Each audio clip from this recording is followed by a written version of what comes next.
Recently, Valve changed the ranking system for teams in Counter-Strike 2. These changes were made in response to complaints about the system's flaws. Today I'll explain why the update is better and who might be negatively affected by it. We'll also talk about how much of an advantage a ultrawide monitor can give you in Counter-Strike 2, Donk's records on Faceit, the number of cheaters in the game, we're talking millions of accounts, how Valve plans to release a new VR headset. The video will be interesting, put a like right now and let's get started.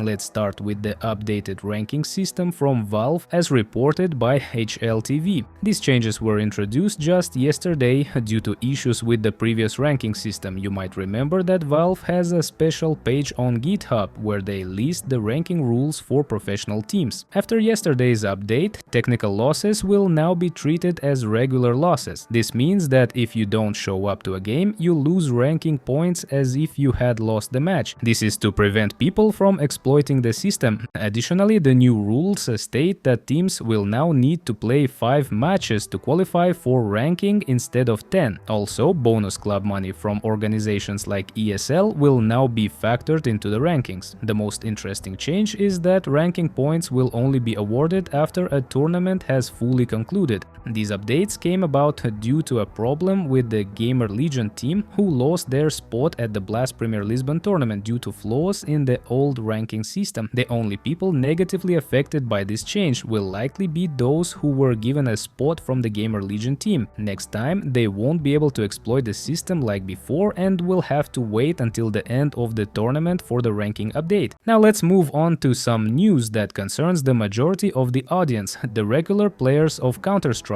A post appeared on Reddit 16 hours ago discussing the advantages of playing on ultra-wide format monitors. The vast majority of you play on 16:9 monitors, which provide the familiar view, while some still use 4:3, like certain professional players, but you've probably heard about the advantages of ultra-wide monitors, with a 32:9 aspect ratio. The footage you're seeing on the screen was recorded on a 32:9 monitor. Not all games are optimized for these monitors, but in Counter-Strike it's quite simple. By increasing the width of your view, you can literally see things that other players on regular 16:9 monitors can't, let alone those using 4:3. For example, in the footage, the exit to the right is not visible on a regular monitor, but it's easy to spot on the 32. Of course, you won't always notice everything with peripheral vision, and in most situations in Counter-Strike this extra width isn't necessary. However, it does give a significant advantage when an opponent runs into view, as you can spot them with your peripheral vision. Moving on to news about Donk, he recently hit 5200 elo, 5226 to be exact, marking a huge gap in the EU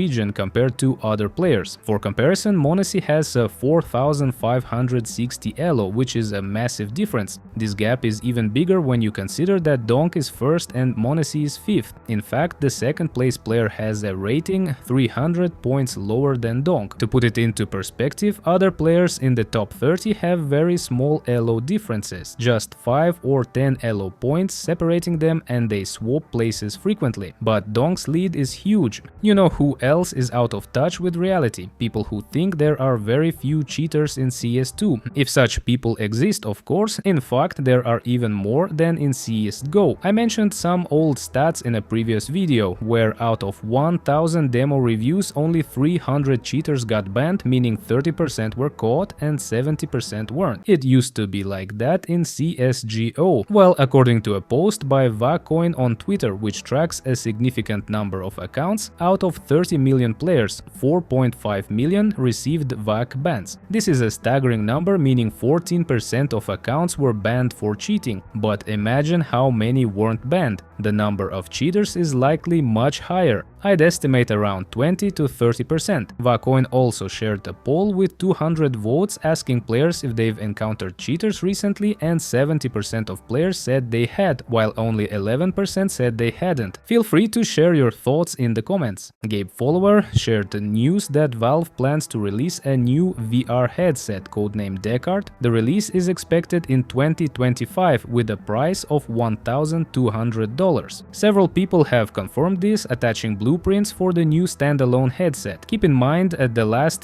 VR headset Valve released was a wired one. The new controllers for the headset are also shown in the sketches, despite the $1,200 price, which will make it the best headset on the market. Valve is planning to sell it at a loss. One of the key features of this headset will be the ability to play games supported on the Steam Deck but without needing the Steam Deck inside the headset, offering a big screen experience. It'll be interesting to see how this turns out, so let's wait and see. Lastly, about the eternal topic of Counter-Strike Cache remake, FM Pawn announced on February 2nd that the final stages of Cache's development are coming to a close. February is almost over, but we still don't have the map. It's interesting to see how long FM Pawn will need to release it. I'm okay with waiting as long as the map comes with fewer bugs. Let's hope we'll get it next month. That's it for today. Thanks for watching this video to the end. This was Reveal. Don't forget to like, subscribe to the channel, and I'll see you in the next damn video.